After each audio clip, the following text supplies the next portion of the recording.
નમસ્કાર। આજે ભાભર જલારામ ગૌશાળા હરિધામ તીર્થમાં એક અદ્ભુત ગૌપ્રેમીઓનો મેળો જામેલો છે। ગુજરાતભરની પાંજરાપોળ ગૌશાળાના ટ્રસ્ટીઓ આવ્યા છે અને આપણા આદરણીય કેન્દ્રીય મંત્રી પરસોત્તમભાઈ રૂપાલા, જે કેન્દ્રમાં પશુપાલન ખાતાના કેબિનેટ કક્ષાના મંત્રી છે, તેઓ અત્રે આ ગૌશાળાની મુલાકાતે પધારી રહ્યા છે। આજે ભારતમાં એકમાત્ર ગૌશાળા એવી છે કે જ્યાં આગળ 4000થી વધારે ઘાયલ, બીમાર, એક્સિડેન્ટલ ગૌમાતાની દેવભાવે સેવા થાય છે અને સાજા થયેલા 7000થી વધારે ગૌમાતાને અહીંયા સારી રીતે સાચવવામાં આવે છે।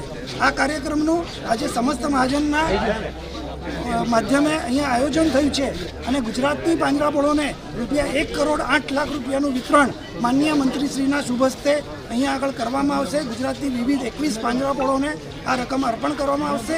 આ રકમથી એ પાંજરાપોળો પોતાના ગૌશાળાની અંદર ગૌચર વિકાસ, તળાવ, વૃક્ષારોપણ, ચારો ઉગાડવાનું કાર્ય કરશે। એ માટે આજે આયોજન છે। સમસ્ત ગુજરાતની તમામ પ્રજાજનોને રામ જન્મભૂમિ પ્રતિષ્ઠા, પ્રાણ પ્રતિષ્ઠા નિમિત્તે શુભકામનાઓ સાથે આદરણીય પ્રધાનમંત્રીનો જે સંદેશ છે આત્મનિર્ભર ભારતનો, એ આત્મનિર્ભર ભારતના સંદેશને આગળ લઈ જવા માટે, ગૌ માતાને પણ આત્મનિર્ભર કરવા માટે દરેક પાંજરાપોળ પોતાની જ ગૌશાળા પાંજરાપોળમાં પોતાનો ચારો ઉગાડે, એ આ અભિયાનનો મુખ્ય હેતુ છે। સાથોસાથ પાણીમાં પણ સ્વાવલંબી થાય માટે વરસાદી પાણીનો જળ સંગ્રહ અને દેશી વૃક્ષોના વૃક્ષારોપણનું આયોજન આ કાર્યક્રમમાં કરવામાં આવેલ છે। આપ સૌ ગુજરાતના પ્રજાજનોને મારી નમ્ર ભાવે વિનંતી છે, રસ્તે રખડતા, ખેતરોમાં ઘૂસતા આ અબોલ જીવોને છાતા આપવા માટે ગામે ગામ ગૌચરોની વ્યવસ્થા સુંદર રીતે થાય, આખું ગુજરાત ભેગું થાય અને ગુજરાતમાંથી એક પણ પશુ ધનને અકાળ મૃત્યુ ન પામવું પડે, એવી શુભકામનાઓ સાથે ગિરીશ જયંતિલાલ શાહ, મેનેજિંગ ટ્રસ્ટી, સમસ્ત મહાજન, ભારત સરકારના એનિમલ વેલફેર બોર્ડમાં અત્યારે હું મેમ્બર તરીકે સેવા આપું છું। ધન્યવાદ। જય ગૌ માતા।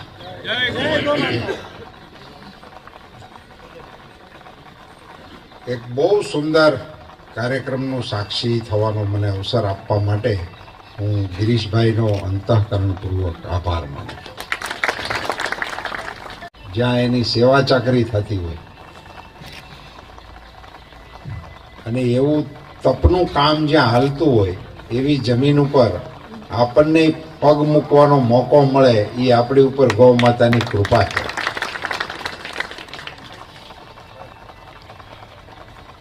સમયનું કામ છે એટલે બદલાતા પ્રવાહોમાં આપણે અત્યારે જે મુકામ ઉપર છીએ, આ દેશ ગોપ સંસ્કૃતિનો દેશ હતો। આપણી સંસ્કૃતિ જ ગાય આધારિત હતી। આપણે ત્યાં ધનની ગણતરી ગોધનથી થતી હતી। ગોધન કેટલું છે એની કેપેસિટીથી ગણાતું, એ માણસ કેટલો પૈસાવાળો છે। જેની પાસે સૌથી જાજી ગાયું હોય એ સૌથી જાજો પૈસાવાળો ગણાતો। હાથી રાખવાવાળા એની પછી આવતા, ઘોડા રાખવાવાળા એની પછી આવતા, આ ત્રણેયની પહેલા ગાય રાખવાવાળા આવતા હતા। એ આપણી સમાજ વ્યવસ્થા હતી અને એ આપણા દેશની પ્રકૃતિ હતી। કાળક્રમે એમાં ફેરફારો થતા જાય, એવા ઘણા ફેરફારોના આપણે સાક્ષી છીએ ને। આપણે હાલીને આવતા, ગાડામાં આવતા, બસો થઈ ગઈ, ગાડીઓ થઈ ગઈ। આપણે ઓલી જીપું હવે ક્યાં, એ બંધ થઈ ગઈ। ચૂંટણીઓમાં નગર જીપું જ દેતા ખાલી। હવે જીપું જો કોઈ પ્રસાર કરવા નથી જતું। સાચી વાત છે। હવે ફેરફારો સમય પ્રમાણેના। અમે કોહે ખેતી કરતા, હવે પછી મોટરો આવી ગઈ, પછી સબમર્સિબલ આવી ગયા, કેનાલો આવી ગઈ, કેટલાય ડ્રીપ આવી ગયા, હવે તો ડ્રોન આવી ગયા। ઉપરથી ફુવારા ચાલુ છે હવામાંથી। એમ બધામાં ફેરફારો થતા ગયા। એની સાથે સાથે દયા અને કરુણાના ક્ષેત્રમાં પણ ફેરફારો આવ્યા। એમાંય ફેરફારો આવ્યા, બહુ મોટા ફેરફારો થયા। હવે પશુઓ માટેની એમ્બ્યુલન્સ નવા સમયની ભેટ છે। જ્યાં એને કોણ પૂછતું હતું? આપણે તો હું ઢોર માંદું પડતું, તે ગરદણી ને ઢોર બે હામાં જોવે। અને આડોશ પાડોશ વાળા આવે શું કે હમણાં 2 દીથી ખાતી નથી. આથી વિશેષ કઈ ને ધુવાડી કરે, અજમા નાન તેને એવું નાખીને ધુવાડી રાખે ગાયના મોઢા આગળ, ભેંસના મોઢા આગળ. કોઈ માલધારીને બોલાવે, એ વળી કઈક નવા ટુસકા કરે. આથી વિશેષ કઈ નહોતું. એમાંથી બચી જાય તો એના ભાઈ, અને વહી જાય તો કઈ લેણ દેણ થઈ ગયા. આવું આપણે બહુ લાંબા સમય સુધી આવી ગયું. હવે એમાં અહીંયા અમે જોયા એમના વોર્ડ, તો માણસોને ન હોય એવી સુવિધા વાળા સરસ મજાના વોર્ડ અહીંયા ઘાયલ ગાયોના છે. અને મને એને અભિનંદન મારે એટલા માટે આપવા છે કે એ વોર્ડની ગાય એ કોઈ ધણીની ગાય નથી, કોઈ માલધારીની ગાય નથી, એ કોઈને આવક આપવા વાળી ગાય નથી. એ એવી ગાય છે જેને કોઈ પૂછવા વાળું જ નથી. એવી ગાયને આવી ઉત્તમ પ્રકારની સેવા આપવાનું જે કામ કરે છે એ બધા જ લોકોને હું હૃદયપૂર્વકને આપી દઉં છું. એક મંડળ આરે મારો પરિચય થયો, આ કાળા ટી શર્ટ વાળા. શું નામ છે મંડળનું? હરિઓમ મંડળ. હરિઓમ મંડળના સ્વયંસેવકો રોજ 2-3 કલાક અહીંયા આવે અને 2-3 કલાક સુધી પોતાના સ્વજનની સેવા કરતા હોય એવા ભાવથી ગાયોની સેવા કરે. ઘરમાંય નથી દવા પાતા કોઈ.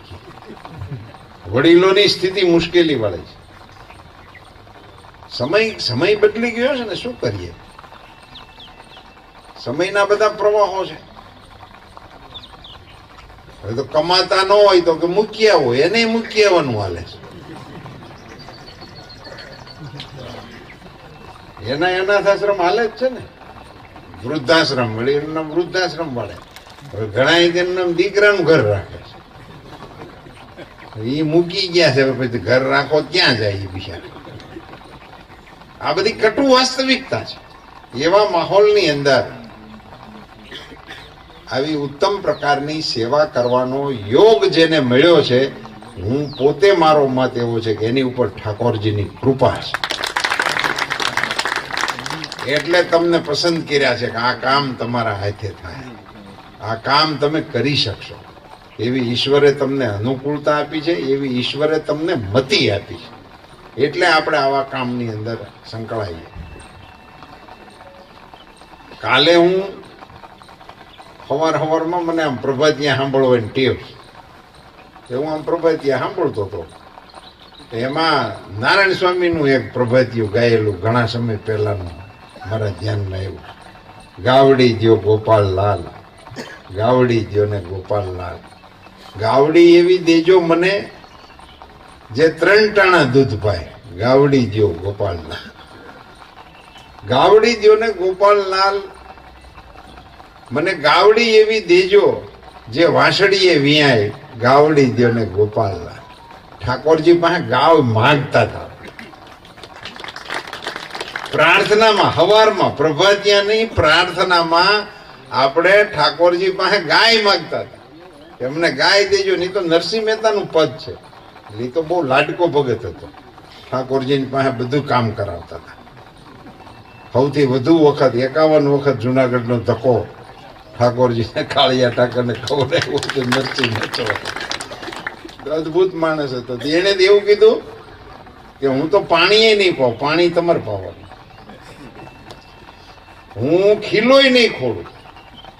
એટલે મને ગાય એવી દેજો મોરી હોતી ને આફરડી બંધાય. એવી માંગણી એ આપણી પ્રભાતિમાં હતી. દિવસ ઉગતી વખતે પ્રભાતિમાં ભગવાન પાસે શું માંગવું?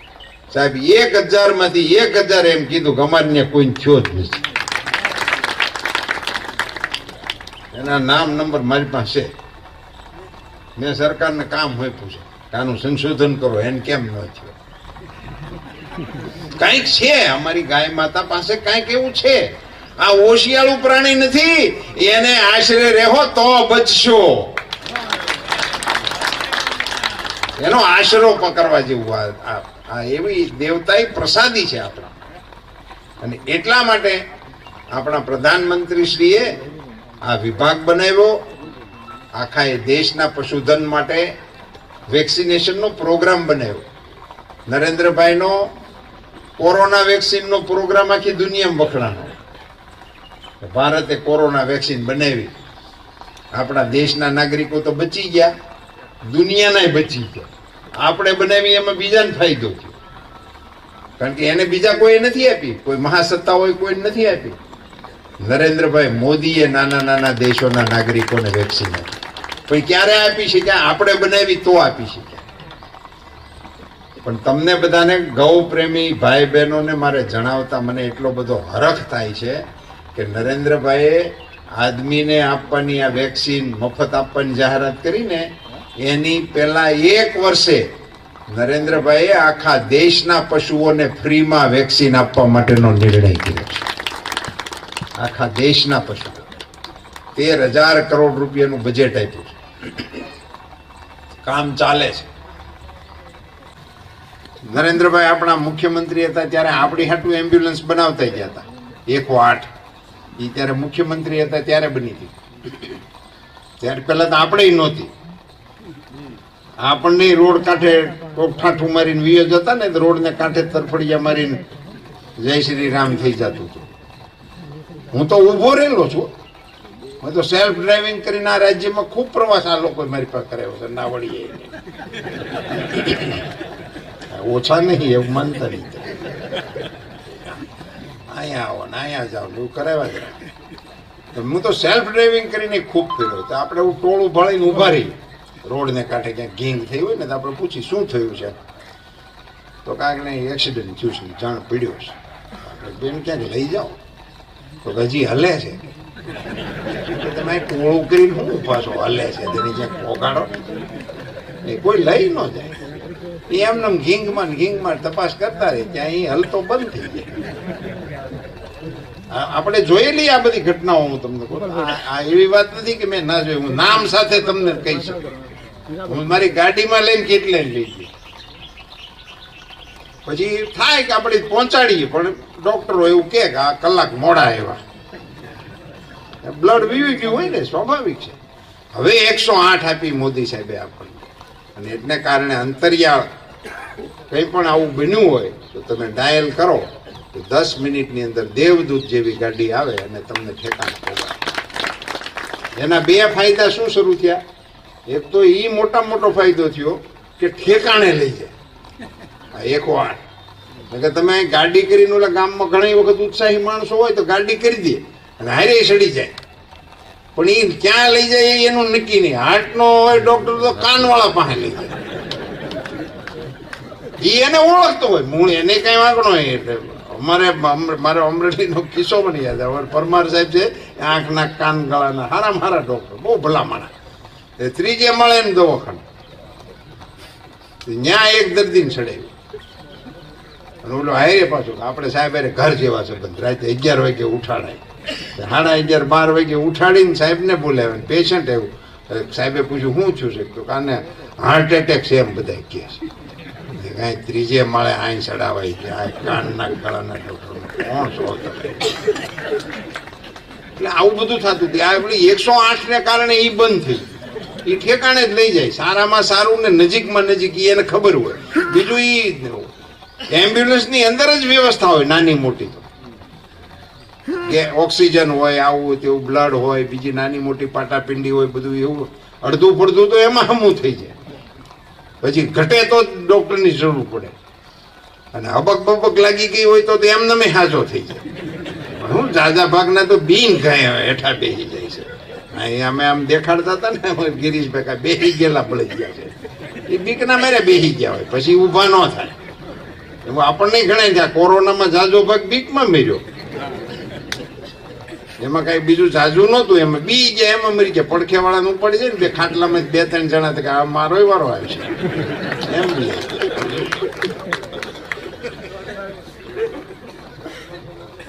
મોદીજીએ આ વ્યવસ્થા કરી એ પશુઓ માટે પણ કરી. અને આપણને 1962 નંબર પણ આપ્યો. અને આખા એ દેશની અંદર પશુઓ માટેના એમ્બ્યુલન્સની વ્યવસ્થાઓ છે. ટેકનોલોજીનો ઉપયોગ પશુપાલનના ક્ષેત્રમાં સારી રીતે થઈ શકે એને માટેના પ્રયાસો શરૂ કર્યા. ગિરીશભાઈ કહેતા તેમ રાજ્યની સરકારો એના નિભાવણી માટેના પ્રયાસો કરી રહી છે, પણ લોકોનો જે પ્રકારે પશુપાલન તરફનો એનો અભિગમ હતો એમાં બહુ મોટો બદલાવ આવી ગયો. એમાં ફેરફાર કરવાની હવે જરૂર પડી રહી છે. અત્યારે તમે જુઓ તો કોરોના પછી લોકોને ખબર પડી ગઈ છે ગાયનું ઘી ખવાય, ગાયનું દૂધ ખવાય તો ઇમ્યુનેશન સારું રહે છે. એ બધાને હવે ખબર પડી ગઈ છે. એટલે ખાવું છે પણ પાળવી નથી. આ બેઝિક ફેરફાર જે મેન્ટાલિટીનો છે એને પણ આપણે બદલાવવો પડશે. બીજું, ગાય માટેનો પ્રેમ છે બધાને, પણ શું કરવું એની ઓછી ખબર છે. બાંધવું હોય તો રેડી છે, લ્યો હાલો ગાય હાટું આવી જાઓ, કાંટી રેડી જ ઊભા છે, જય ગો માતા, કોણ છે આવી જાઓ. ભાઈ એ નથી કરવું, એને પૂળો નાખ એટલે આવું છે હમણાં અટાણ. એના રસ્તાઓ વિચારવાની આવશ્યકતા છે, એનું મહત્વ વધારવાની આવશ્યકતા છે. ધારો કે તમે નક્કી કરો ભાઈ અમારે ગાયનું જ દૂધ વાપરવું છે, કાલ ગાયોના ભાવ વધી જાય, ચોખ્ખું દૂધ આપવા માટેની પદ્ધતિઓનો ડેવલપમેન્ટ કરો. આપણે અહીંયા એક તકલીફ નવી પાછી આપણા દેશની એ છે કે ખબર પડી કે ગાયના ઘીની કિંમત સારી છે તો તમે જ્યાં વાગો ત્યાં ગાયનું, દેશી ગાયનું ઘી, બકરી નથી તારે, તું એનો વેચે. તમે નાવડીએ ચેક કરજો, જો મને પાકી ખબર છે બધા મીંડે વેચવા દેશી ગાયનું ઘી. અમારે કે બાબરકોટ નો બાજરો તમે કાશ્મીર થી કન્યાકુમારી સુધી વેચો. બાબરકોટમાં મૂળ અમારે 250 વીઘા જમી છે, બાજરો ખાય કેટલો? મેં કીધું વેચ્યા જ રાખો છો 12 મહિના, 12 મહિના વેચ્યા રાખે. આ સિસ્ટમને કારણે આપણી જે મૂળ માન્યતાઓ છે ને એની ઇજ્જત કપાય છે. એની વિશ્વસનીયતા પણ પ્રસ્થાપિત કરવાની જવાબદારી આપણે ગૌ સેવકોએ ઉઠાવવી જોઈએ. હું તો એમ કહું છું કે આપણી આ સંસ્થાઓ છે ને ગિરીશભાઈ, એને પ્રમાણિત કરવાનું કંઈક માપ રાખવું જોઈએ. અમારો જેની ઉપર સિક્કો લાગ્યો હોય ને એ ચોખ્ખું ઘી દૂધ ગણાય, તો લોકોને પણ ભરોસો પડશે અને પશુપાલકોને પણ ફાયદો થશે. એવી રીતની કોઈ વ્યવસ્થાઓ આપણે નવેસરથી વિચારવી પડશે, નહીતર જેમ ભાવ વધે તો ઓલા મફતિયા. જય ગો માતા. બનાસકાંઠાના જલારામ ગૌશાળા ભાભર ખાતે ગૌશાળા અને હરિધામ સંસ્થાની મુલાકાત લેવાનો અવસર પ્રાપ્ત થયો. સમસ્ત મહાજનના શ્રીમાન ગિરીશભાઈએ એક સુંદર મજાના કાર્યક્રમનું આયોજન કરેલું. સમસ્ત મહાજનના માધ્યમથી આપણા રાજ્યની જુદી જુદી ગૌશાળાઓને 1 કરોડ અને 8 લાખ રૂપિયા જેવી માતબર રકમની સહાય કરવા માટેનો કાર્યક્રમ એમણે ગોઠવ્યો હતો. એનો સાક્ષી થવાનો મને અવસર મળ્યો. જલારામ ગૌશાળા અને હરિધામ ખાતે ગાયોની જે સેવા પ્રવૃત્તિ થાય છે એને જોઈને અંતરમનનો રાજીપો થયો. દુઃખી, અકસ્માતનો ભોગ બનેલી ગાયોની સ્વજનની જેવી સારવાર અહીંયા હરિધામ ખાતે થઈ રહી છે જાણીને ખૂબ પ્રસન્નતા થઈ. મારે એક વાતનો વિશેષ ઉલ્લેખ કરવો જોઈએ કે અહીંયા હરિઓમ કરીને ગ્રુપ ચાલે છે, જે ગ્રુપના યુવાનો દરરોજ 2 થી 3 કલાક સુધી આ બધી બીમાર ગાયોની અને ગૌશાળાના જુદા જુદા કામોની સેવા કરવા માટે આવે છે. નિસ્વાર્થ ભાવે સેવા કરનારી આ ટીમને હું હૃદયપૂર્વકના અભિનંદન આપું છું, ધન્યવાદ આપું છું અને એમની ઉપર ગૌ માતાના આશીર્વાદ અવશ્ય ઉતરશે એવી ગૌ માતાના ચરણોમાં પ્રાર્થના કરું છું. અહીંયા વિવિધ ગૌશાળાની સાથે સંકળાયેલા આગેવાનોની સાથે પણ મળવાનો, બેસવાનો અને એમની સાથે સંવાદ કરવાનો પણ અવસર મળ્યો. અમારા જિલ્લાના અગ્રણીઓ કીર્તિસિંહજી, દિનેશભાઈ વગેરે આગેવાનોની સાથે પણ મળવાનો અને બેસવાનો અવસર મળ્યો. આખા એ પંથકમાંથી ગો કૃષિ અને ગો સેવા કરનારા અગ્રગણીઓ આ કાર્યક્રમની અંદર ભાગ લેવા માટે આવ્યા હતા. એમની સૌની સાથે પણ મળવાનો અવસર મળ્યો. ધન્યવાદ. बिहार में फिर एक बार नीतीश कुमार एनडीए से जुड़ रहे हैं, इससे कितना फ़ायदा होगा एनडीए को लोकसभा में? देखो, ये बात वैसे अंक गणित की बात है. किसी भी दल में कोई भी आदमी जुड़ता है तो 1+1 होता ही है, तो फायदा तो होने का ही होता है. धन्यवाद.